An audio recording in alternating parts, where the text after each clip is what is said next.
Show में अब आपके सवालात उठाएंगे और सेठी साहब के सामने रखेंगे। इस्लामाबाद से शाहिद रशीद साहब क्रिकेट से मुतालिक।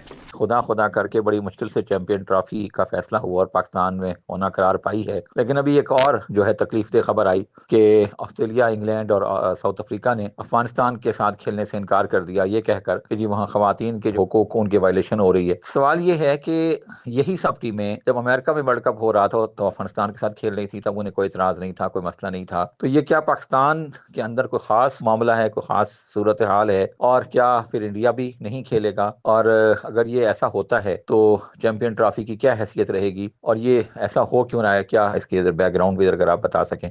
मुझे बात समझ नहीं है आपकी। आप कह रहे हैं पाकिस्तान के साथ वो नहीं खेलेंगे, मेरा ख्याल है उन्होंने कहा अफगानिस्तान के साथ नहीं खेलेंगे।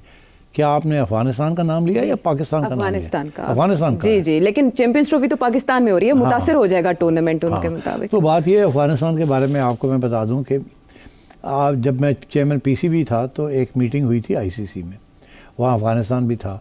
वहाँ एक आध ऑस्ट्रेलिया गालबन, ऑस्ट्रेलिया ने ये कहा कि जी हम अफ़गानिस्तान के साथ बायलैटरल क्रिकेट नहीं खेलेंगे क्योंकि इनके यहाँ औरतों के ऊपर तशद्दुद हो रहा है और उनके हकूक़ नहीं मिल रहे उनको, और ये हमारी गवर्नमेंट का फ़ैसला है और ये हम गवर्नमेंट के फ़ैसले के साथ जाएंगे।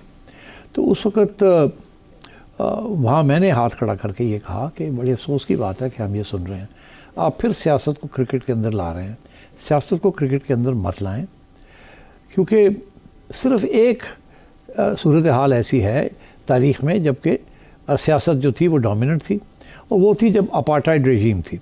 तो वहाँ आईसीसी ने ये फ़ैसला किया था, आईसीसी, किसी एक मुल्क ने नहीं, आईसीसी ने ये फ़ैसला किया था कि हम साउथ अफ्रीका के साथ नहीं खेलेंगे जब तक अपार्टाइड ख़त्म नहीं होगी ना। मगर उस वक़्त भी bilateral cricket between south Africa और कुछ ममालिक के दरमियान होती रही, मगर आईसीसी टूर्नामेंट्स के अंदर साउथ अफ्रीका को बैन कर दिया गया। यहाँ उल्टी सूरत हाल है। यहाँ सूरत हाल ये है कि आईसीसी टूर्नामेंट्स के अंदर सब तैयार है एक दूसरे के साथ खेलने के लिए, इंडिया भी तैयार है पाकिस्तान के साथ खेलने के लिए, और ऑस्ट्रेलिया भी अफगानिस्तान के साथ खेलने के लिए तैयार है। मगर बायलैटरल क्रिकेट में इंडिया पाकिस्तान के साथ खेलने के लिए तैयार नहीं है पाकिस्तान में, मगर दुबई में खेलने के लिए तैयार है। तो ये पॉलिटिक्स है ना। इसी तरीके के साथ ऑस्ट्रेलिया जो है अब वो और साउथ अफ्रीका और मेरा ख्याल है इंग्लैंड ने कहा है कि जी हम नहीं खेलेंगे अफगानिस्तान के साथ bilateral cricket. It's ridiculous, it is absolutely ridiculous. ये जो डबल स्टैंडर्ड्स हैं ये these have to come to an end. ये तो किसी के साथ भी ये पावरफुल नेशंस कर सकते हैं। ये तो बिल्कुल वही जिस किस्म की चीज़ पावरफुल नेशंस इकोनॉमिक मैनेजमेंट करते हैं छोटे मुल्कों के साथ, उसी तरीके के साथ अब ये बड़े क्रिकेटिंग नेशंस जो हैं they are threatening and black listing smaller nations. अब अफगानिस्तान क्रिकेट वालों का क्या ताल्लुक़ है अफ़गान हुकूमत के साथ? कि उनकी क्या पॉलिसी है अबाउट दिस और दी अदर? क्या अब पाकिस्तान ये मौक़िफ़ इख्तियार करे कि ऑस्ट्रेलिया के अंदर या इंग्लैंड के अंदर इस्लामोफोबिया हो चुका है और राइट विंग गवर्नमेंट्स और फाशिस्ट गवर्नमेंट्स आनी शुरू हो गई हैं वहाँ in Germany and in other places, और इनके साथ अब आपको स्पोर्टिंग टाइज नहीं हो सकती? This is ridiculous. एंड मुझे बड़ा अफसोस हुआ ये सुनकर कि इन तीन ममालिक ने ये फ़ैसला किया है कि अफ़गानिस्तान के साथ नहीं खेलेंगे। बिल्कुल खेलना चाहिए। मैं आपको ये बताऊँ कि अभी हाल ही में जब मैं चेयरमैन था तो ये इशू खड़ा हुआ कि क्या अफ़गानिस्तान तालिबान रेजीम आ चुकी थी और अफ़गानिस्तान की टीम के पास बड़े आइसोलेटेड थे, बेचारे बाहर बैठे हुए थे मुल्क से, उन्हें ये नहीं पता था कि वापस जाएंगे तो क्रिकेट खेलने की इजाज़त होगी या नहीं होगी, ये किट्स पहननी पड़ेंगी या नहीं पड़ेंगी। वैसे ख़वातीन की क्रिकेट तो वैसे ही बैन कर दी थी उन्होंने, और क्रिकेट के ख़िलाफ़ वो सर्टनली हक़ में तो तालिबान नहीं थे। वो तो समझते थे ये पता नहीं क्या है, ये बल्ला गेंद लेके आ जाते हैं। वो तो फुटबॉल को भी बंद करने फिर रहे थे एक ज़माने में। तो ये बाहर बैठे हुए थे तो पैसे इनके ख़त्म हो गए थे, इनके पास पैसे नहीं थे अपने प्लेयर्स को देने के लिए। तो इन्होंने मुझे अप्रोच किया कि जी पाकिस्तान हमारे साथ कोई मैच वैच खेल ले, 4 पैसे हमें बना दे। आई सेड यस, बिल्कुल ठीक है। We went out of our way to play 3 matches with them. और ये भी यहाँ तक कि उनको फिर शारजा में वो मैचेस हुए, हमने जितने 4 पैसे बनने थे हमने कहा आप रख लें ये पैसे, ताकि अफ़गानिस्तान टैलेंटेड क्रिकेटर्स हैं, क्रिकेट के हक़ में ये बात है तो उनको इनकरेज करना चाहिए। So I went out of my way. और by the way we lost that series because we experimented with new players. हमने कहा अच्छा मौका है, यंगस्टर्स को मौका दिया जाए, but our team didn't do well, the Afghans did very well. और वो अफ़गान टीम है जो आज actually is one of the top 4 teams in the world, in my opinion.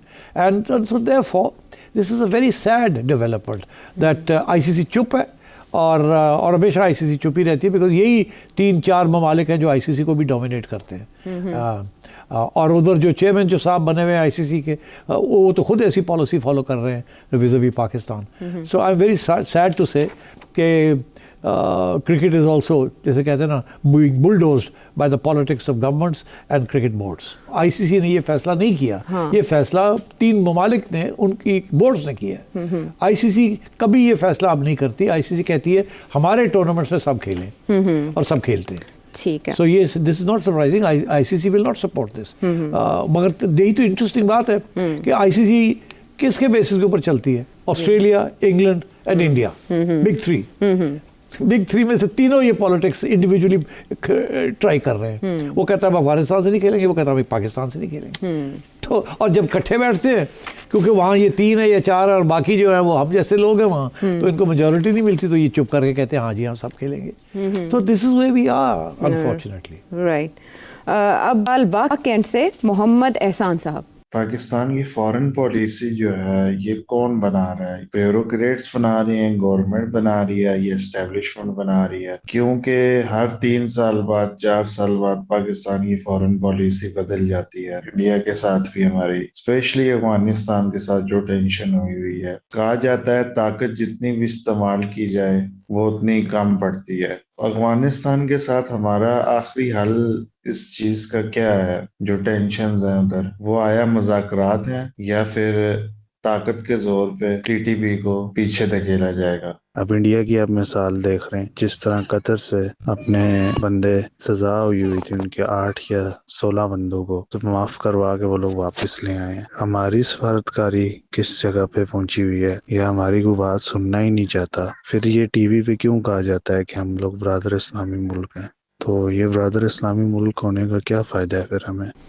आपने 3-4 सवाल खड़े कर दिए एक ही बयानिए में। पहली बात यह है कि फॉरेन पॉलिसी पाकिस्तान की कौन बनाता है? पाकिस्तान की फॉरेन पॉलिसी पाकिस्तान की इस्टेब्लिशमेंट बनाती है, पहले दिन से बना रही है और आज तक बना रही है। क्यों? पावर उनके पास है, उनका सबसे बड़ा स्टेक है in terms of resource revenue, in terms of budgets and revenues.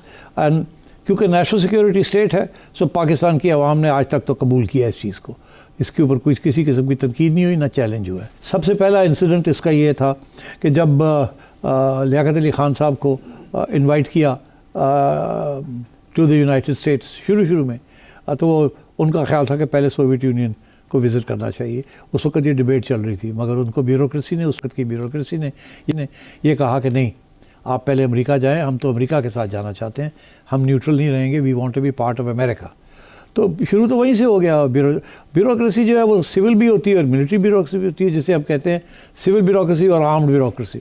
तो ये सिविल मिलिट्री रिलेशंस, तो पुराने ज़माने में सिविल ब्यूरोक्रेसी रिलेशंस होते थे ना, क्योंकि पहले 10 साल तो ब्यूरोक्रेसी चला रही थी पाकिस्तान को मिलिट्री के साथ मिलके डायरेक्ट। उसमें तो पॉलिटिशियंस के तो फारग हो चुके थे सारे। एक ब्यूरोक्रेट आता था, चला जाता था, एक और आ जाता था, चला जाता था। तो अब सिचुएशन ये है कि वो सिचुएशन हम हमेशा ये रही। जब यूब खान साहब आए तो आप समझिए एस्टैब्लिशमेंट बना रही थी फॉरेन पॉलिसी। जब ज़ियाउल हक साहब आए तो आप समझिए कि वो बना रहे थे। फिर जब मुशर्रफ साहब आए तो आप समझिए वो बना रहे थे। तो 30-40 साल तो पहले 10 साल और 3 दिन 10 साल का ये तो 40 साल आउट ऑफ 75 तो डायरेक्टली इस्टेब्लिशमेंट बनाती रही। अब बाकी साल क्या था, जब भुट्टो साहब आए तो भुट्टो साहब ने पूरी कोशिश की कि फॉरेन पॉलिसी वो बनाए, ठीक है, मगर जब उनकी छुट्टी कराई गई तो उनके हाथ से फॉरेन पॉलिसी भी ले ली गई। उसके बाद क्या हुआ, फिर ज़ियाउल हक साहब आ गए। फिर जब मोहतरमा आई तो मोहतरमा के सबसे पहले उन्होंने ये कंडीशन रखी इस्टेब्लिशमेंट ने कि फॉरेन मिनिस्टर हमारा होगा, आप नहीं फॉरेन मिनिस्टर रख सकती। किसको लगाया? जनरल रिटायर्ड याकूब अली ख़ान। तो फॉरेन पॉलिसी जो थी वो जनरल बेग ने अपने हाथ में रखी। उसके बाद जो कुछ भी हुआ, फॉरेन पॉलिसी हमेशा remained in the hands of the establishment. यहाँ तक कि अभी भी हाल ही में खान साहब के ज़माने में सेम थिंग। जो ब्यूरोक्रेट्स या पॉलिटिशियंस लगते रहे हैं, they all had to have been vetted by the establishment. पहले वो जाते थे इस्टेब्लिशमेंट के पास, फिर आते थे कहीं और। अभी भी सूरत हाल ये है कि ये जो हमारी फॉरेन ऑफिस की कॉन्फ्रेंसेस होती हैं, उसके अंदर लेक्चर्स आके कौन देते हैं? यूनिफॉर्म ब्यूरोक्रेट्स आके देते हैं lectures. These are the conclaves जो कि कॉन्फ्रेंसेस हमारी फॉरेन ऑफिस की होती हैं। तो अब सिचुएशन ये है कि जी हमारे जो एम्बेसडर्स हैं या हमारे जो डिप्लोमेट्स हैं, जब बाहर पोस्टिंग होती है क्रिटिकल एरियाज़ में, जब वो घर आते हैं छुट्टी में या ब्रीफिंग देने या ब्रीफिंग लेने, वहाँ जाके पहले ब्रीफिंग देते हैं, फिर प्रेसिडेंट प्राइम मिनिस्टर साहब की बारी आती है या फॉरेन सेक्रेटरी की बारी आती है और फिर बारी आती है प्रेसिडेंसी की। सो इसमें कुछ छुपी हुई बात नहीं है, and I have just explain the logic of this. तो हमारा फॉरेन ऑफिस तो कैस्ट्रेटेड है बिल्कुल, इट हैज़ नो रियल से इन एनीथिंग। वो छोटी मोटी अपनी इनपुट दे देते हैं। आपने देखा नहीं था तारिक फातमी साहब के साथ क्या हुआ नवाज शरीफ साहब के ज़माने में? उनकी आदत थी, वो अपनी थोड़ी बहुत इंडिपेंडेंट थिंकिंग है उनकी और काफ़ी फार रीचिंग थिंकिंग है उनकी, तो उनकी बातें पसंद नहीं आती थी लोगों को, एंड सो ऑन। तो अब एक वक्त ऐसा आया कि वो आज़ाद कश्मीर के president, retired ambassador, bureaucrat, retired foreign office का एम्बेसडर टू यूनाइटेड स्टेट्स, वो रिटायर होके आया, उसको लगा दिया प्रेसिडेंट ऑफ आज़ाद जम्मू कश्मीर। किसने लगाया? किसी गवर्नमेंट ने तो नहीं लगाया ना, वो तो आपको पता ही है कौन लगाता है, कौन सी मिनिस्ट्री लगाती है और वो कहाँ आती है। और जब वहाँ से वो फारिग हुए तो उनको फिर भेज दिया उधर अमेरिका। मसूद खान साहब भी हाँ, अब ठीक है, अब आपने नाम ही ले लिया, बड़ी आप खराब औरत है, बट चले, but he is competent, fine, but you know this is what happens. I am not talking about his character और about his ability, I am saying फैसला कौन करता है। और बाकी जो सियासतदान चुप करके बैठे होते हैं, जी हजूर।